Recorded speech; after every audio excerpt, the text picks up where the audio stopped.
Hey, what's up, everyone? My name's Lionel, and I'm your host for LT Productions, and you are watching I Watch You Watch.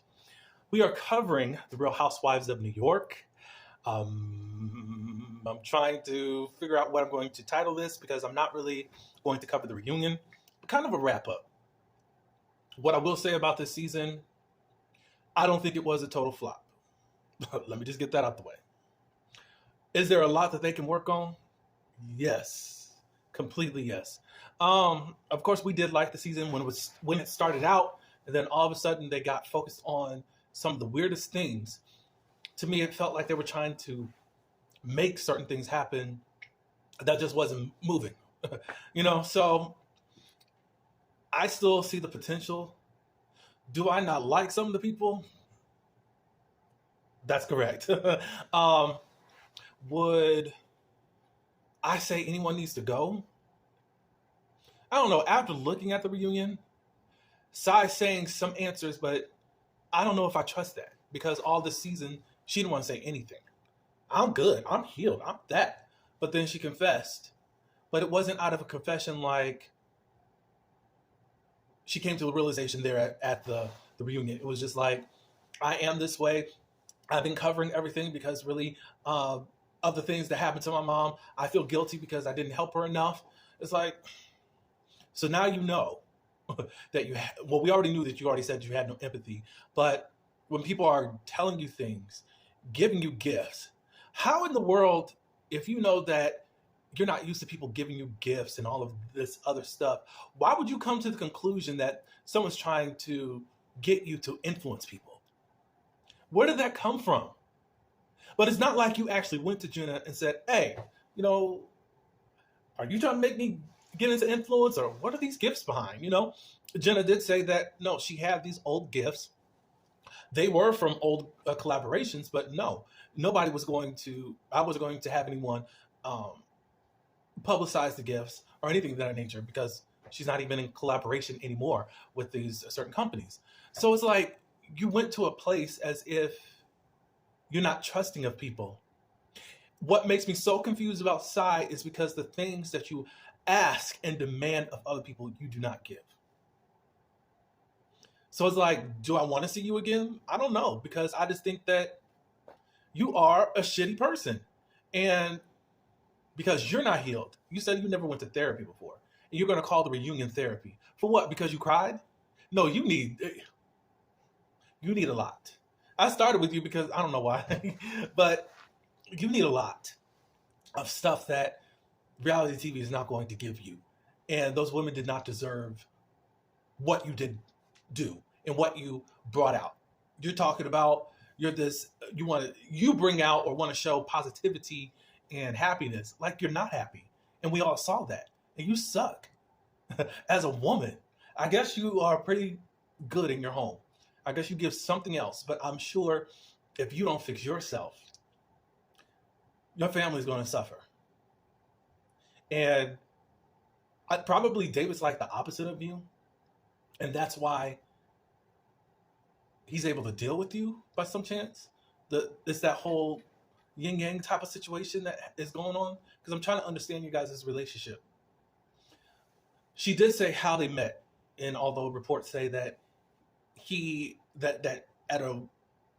was her manager at a restaurant, at a bar or whatever, and she stole him from someone, according to her, it's not the truth. But she wasn't confronted about that either. She just said how they met, and it's not what it was. So, I don't know. Sai, I don't know about you.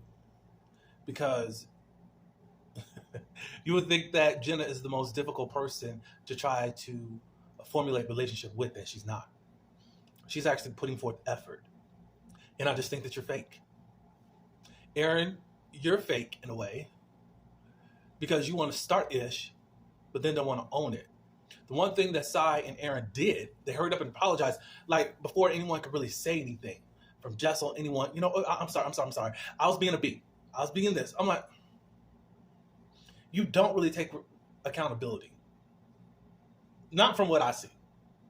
And it's just quite like, y'all deserve some lashings. I'm sorry. It's like Sai was able to tell you off, but what do you mean? Oh. Y'all both were doing that gaslighting crap. That was very crazy. I think that you are the anchor, as Mr. Carlos King did say. Shout out to him. Um, and since you are the anchor, it's your show, and everything kind of revolves around you. I don't feel like you were giving your whole self this season. You gave us some stuff, but it's like we're learning stuff at the reunion. We're like, okay, that would have been nice to know during the season, but y'all chose to go and pick at a marriage, while we don't really know about your marriage at all. But we do know that your husband will stray if you shut them legs. What else? Aaron, you did say some Karen coded things, and you're admitting that you're dramatic. Oh, I should have said it like that. No, we caught it. As black people, we caught that, ma'am. And we're not just sitting around waiting for white people to mess up, and all of a sudden we hear racist alert, colors alert. Well, not colors, well, that too. If you watch Potomac, but microaggression alert. We're not looking for that, but it does pop up. I wasn't expecting that. I did come into the season liking you. Did you complain a lot? Yeah, you did.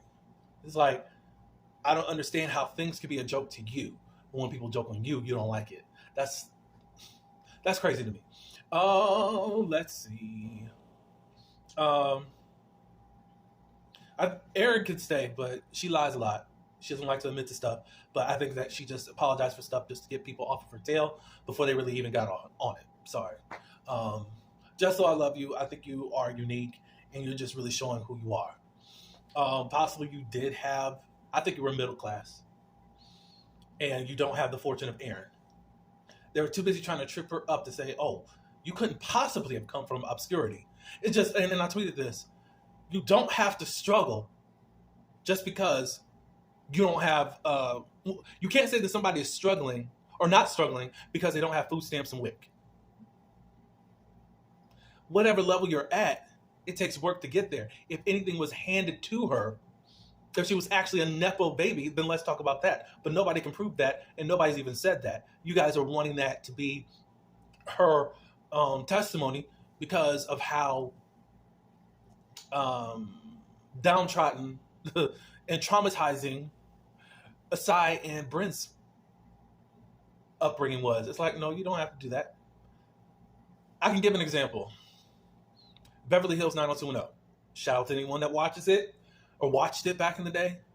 Okay, so we know that there were characters that were a lot more wealthier than others, or their families were.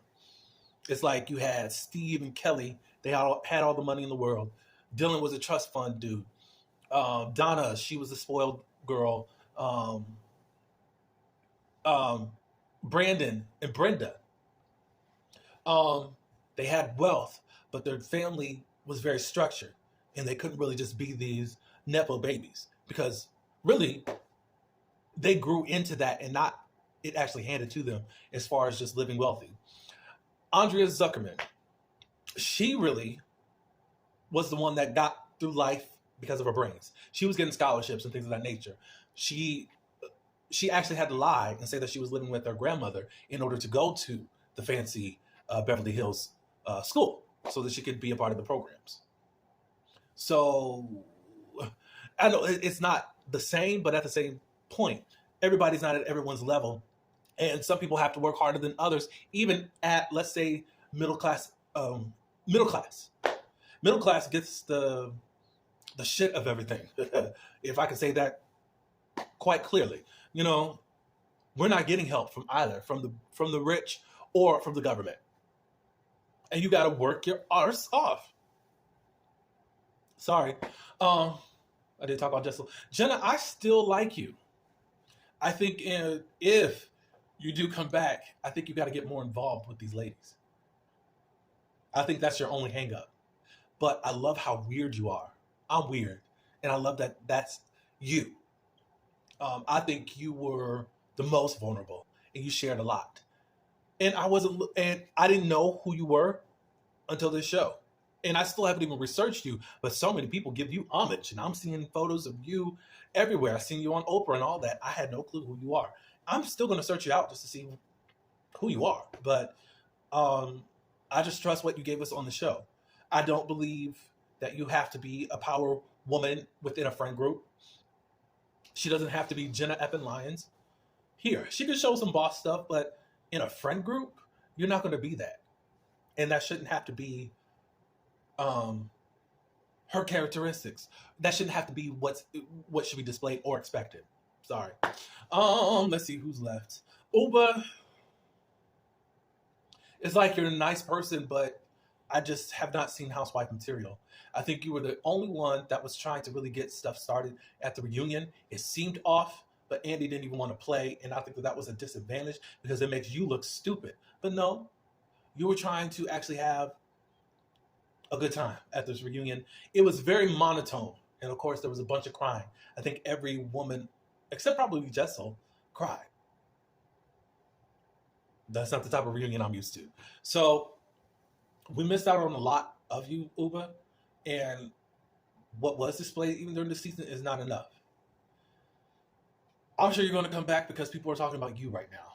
But it's like, I don't know what you're going to give us, but you got to give us a whole lot more.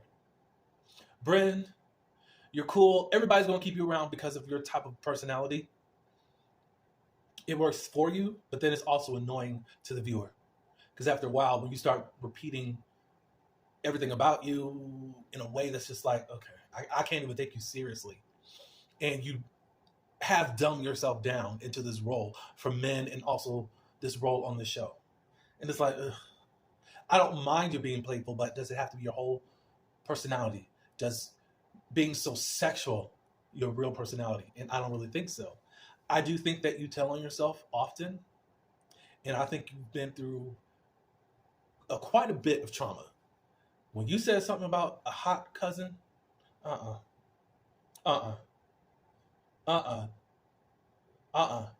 you don't talk about sex the way that you talk about sex without some type of violation. I don't know what has transpired in your life, but you keep telling on yourself. I think that's it. That's all for them. We need at least a wild card in there. We need someone to kind of raise hell. We need a Leah McSweeney type of person to really go in and just be that person that just don't give a F. I think everybody was kind of concerned on how they were going to look this season, that they didn't really want to go wild and crazy. I mean, everyone's got careers and just don't want to lose that. I get that also. Bryn, hopefully your place allows us to see into your actual room, or not room, but living quarters that you're in. It's not enough. I don't think that I don't think it's fair, and I don't think that you should be able to just live off of this Anna Nicole Smith mess. Like, with this playful voice, ma'am, it only gets you too far. So, I'm going to give this season,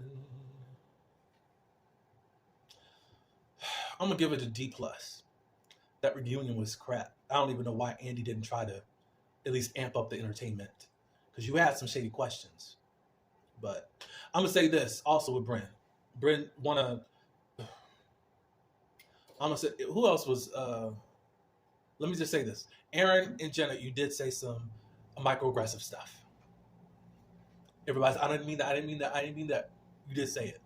Despite what the audience wants to not want to admit, you did say that stuff. Bryn, you're too busy trying to say you feel like a black woman. Can somebody tell me how? Well, she didn't say black woman. She said she feels like she's black. How do you feel like you're black? That was one of the dumbest things I ever heard. And I'm saying this as a black person. I'm glad that you are a biracial, but stop it. Stop that. And the way that you want to dismiss Uba, and then you want to get all hype, acting like, oh, I'm black and also Irish. We don't care about your temper and all that good stuff. You're from Indiana. You don't know. Quit acting like you about that life, because you're not, ma'am. Let's stop. I didn't like all that. And sorry I had to come back to that because I had just remembered all of that. But D plus, the reunion wasn't, no. No, that was not it. Andy, that was not it. And I still hear in your voice that you are positive about this reboot. So that's all I do have. I do thank everyone for coming to my channel. Please like this video. Give me your comments. What do you think? And also share it and subscribe to the channel if you're not subscribed. Until the next one, peace.